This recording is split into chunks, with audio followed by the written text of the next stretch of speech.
Well, it took a long time to get here and a lot of moving parts as I'm joined by Justin Bourne. But Justin, we are now just days away from the start of a training camp that I think many of us thought might not happen. Like I mentioned, a lot of moving parts to get to this point. Are you excited to finally see some guys back on the ice? I guess first and foremost, I'll ask you that. Yeah. I was thinking about hockey last night, and I sent out some tweet. I honestly don't remember what it was, but it was like something to do with a actual hockey thing about what matchup works well. And I was like, it felt so good just to talk about that sort of thing rather than the much more serious issues at hand around the world. Now, let's jump right into the training camp. You were a pro hockey player. You've been to your fair share of training camps. This one obviously is really unique considering the layoff is long, but it's still in the midst of a season. It's not exactly a fresh start, but there's been some guys that have been able to skate, some guys that have been able to train, other guys who maybe depending on where they live haven't been able to pick up their skates or even pick up a weight. So what's it like to go to a training camp when there seems to be a lot of disparity between some guys being able to do certain things and other guys can't? Yeah, I mean, obviously there's little to go on, right? There's not a whole lot of precedent for this sort of thing, but I just think to my time working for Sheldon KEEFE, I was the guy who KEEFE would come in my office and say, here's what we want to do because here's what this player needs and here's what that player needs. And a lot of his work was tailoring specific workouts to specific players. So when I think about the Toronto Maple Leafs, not everyone's going to have gone through the same thing. You know, we had Jason Spezza on Hockey Central, and he was like, yeah, I got 4 girls. I got a gym at home. No one in my family wants to see me. I'm spending all day in the gym. You know, a situation like his, he's going to be coming in ready to go, feeling rested. Whereas some other guys who maybe have younger families and don't have the home facilities are going to be coming in rough shape. So, as you said, it's going to be wildly disparate from player to player, but it's going to be on the coaches and the staff to tailor the program to the individual needs of those guys. Well, you mentioned Sheldon KEEFE, and obviously you have a relationship working with him, but how do you think he's going to handle training camp, and what type of things do you think he'll implement to kind of get this group up to speed as fast as possible, given the strange circumstances and what they're kind of jumping right into?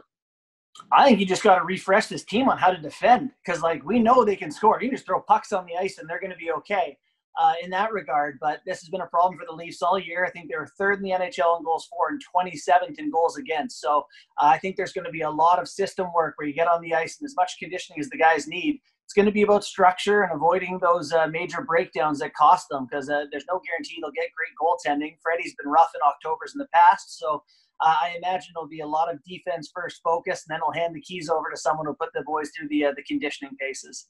Now, speaking of systems, when you look at what the Maple Leafs have done so far this season and you look at the matchup against the Columbus Blue Jackets, I think you have 2 different teams, one that's speed and skill and high flying, and one that's just going to try to grind you, and Torts will almost just try to pound you into the ground. How do you see this matchup? It's obviously a unique one for the Maple Leafs considering it's not the Lightning or the Bruins.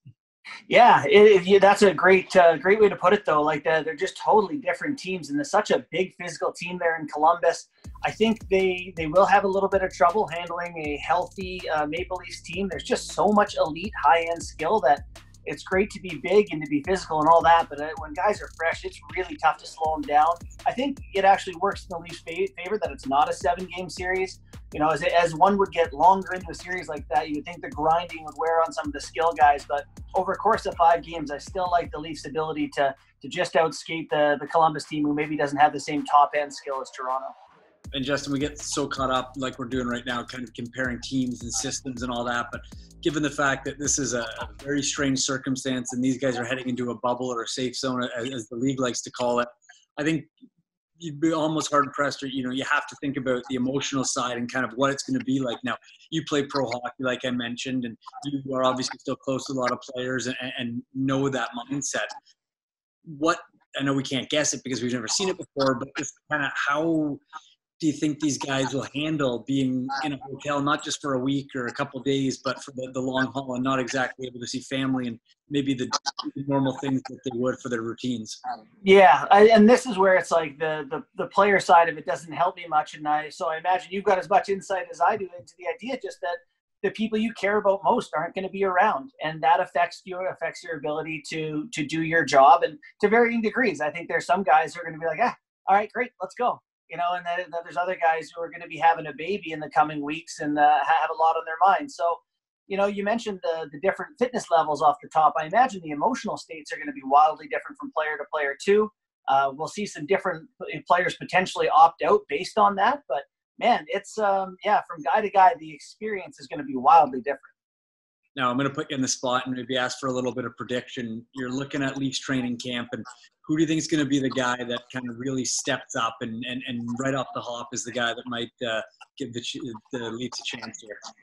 I know this is like the easy thing to say, but every time the spotlight's been on Austin Matthews, whether it's the first game of his career, the Winter Classic, anytime there's an elevated moment, this guy seems to shine. And I expect him to do that once again for the Leafs. Also, I saw on Twitter, you may like the no dress code thing. I also expect him to shine in that department. This is a big opening for him to really show what he's got. You say it's Gucci tracksuit season. Yeah. Off the suits. Like, there's going to be a million guys that still wear suits, right? Like the Ron Hayneses and the older guys are going to be coming in suits, and then you're going to see some shorts, some Gucci, some high-end. I think it's going to be fun. I think all eyes will be on the guys like Austin Matthews, and I think the whole hockey world will be watching to see exactly what happens here. Still lots of moving parts, still lots of unknown, but we're getting closer and closer to the return of hockey. Justin, thanks for doing this. Yeah, thanks, Sean.